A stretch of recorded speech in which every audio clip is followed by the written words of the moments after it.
آماده هستی و حاضر هستی بریم سراغ در واقع احساس حال حاضر شخص احساسیتون به نسبت شما و بریم ببینیم که در حال حاضر احساسش نسبت به شما چی هستش. با هر پوزیشن ارتباطی که هستی اسم شخص احساسی تو 3 مرتبه تکرار بکن، با من هم فرکانس و هم انرژی بشو و بریم که ببینیم که در حال حاضر شخص احساسیتون نسبت به شما چه احساسی داره.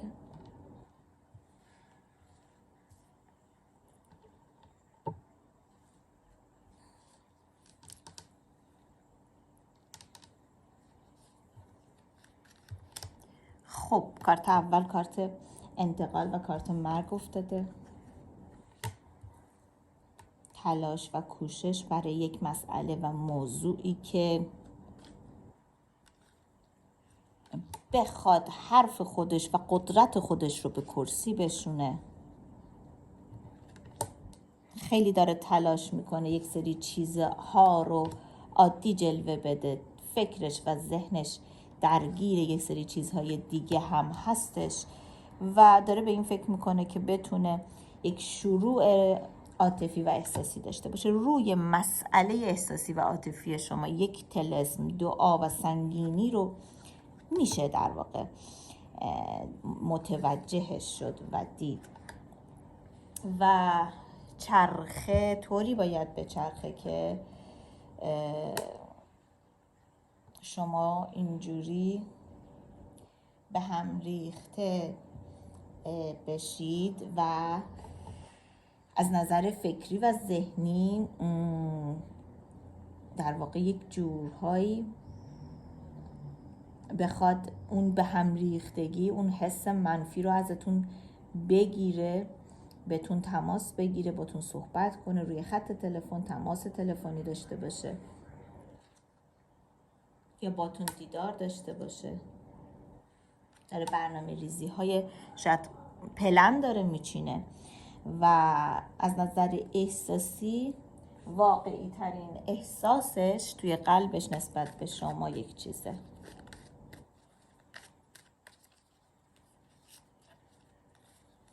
شما رو بسیار قوی میدونه، با حسش شما بسیار قوی و دوست داره باهاتون دیدار داشته باشه و شما براش حکم یک خانواده هستید.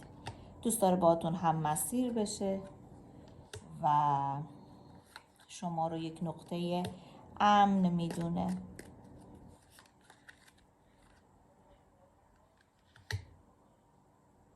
یک صحبت، گفتگو، تعهد، چیزی که دارم میبینم از نظر احساسی حسش نسبت به شما خیلی خوبه، حس بدی نداره. من بیشتر ناراحتی و عصبانیت رو توی شما میبینم و حالا حتی ممکنه روی خط تلفنی یا تماس تلفنی این رو واکنش رو بهش نشون داده باشید، حالا یا امروز یا در واقع دیروز. به تازگی این قضیه اتفاق افتاده و رقم خورده. حسش به شما در حال حاضر مثبته و یه چیزی رو ببینیم که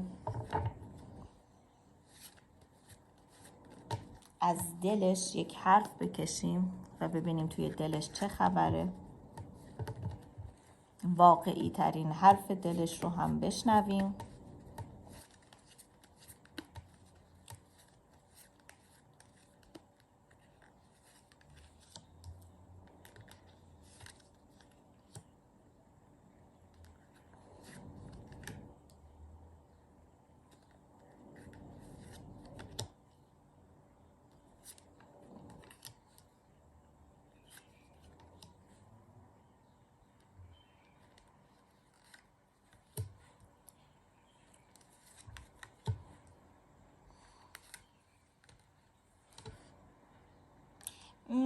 دوست داشتن، عشق، علاقه، ولی یه چیز صادقانه بگم، من احساس میکنم پای شخص دیگه ای هم وسط هستش. اینجا 2 سکه، اینجا 6 سکه و اینجا بانوی چوب به دست. صحبت از رقیب داره میکنه.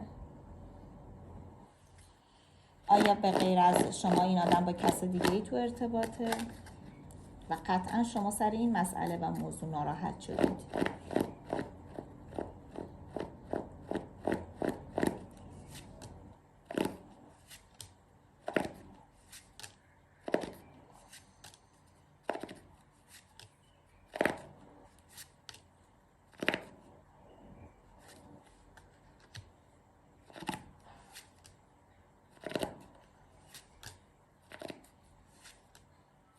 نه نیست ولی یک آدم شیطون کثیف وجود داره که میخواد دور و پلک این آدم بپلکه و داره کر میریزه.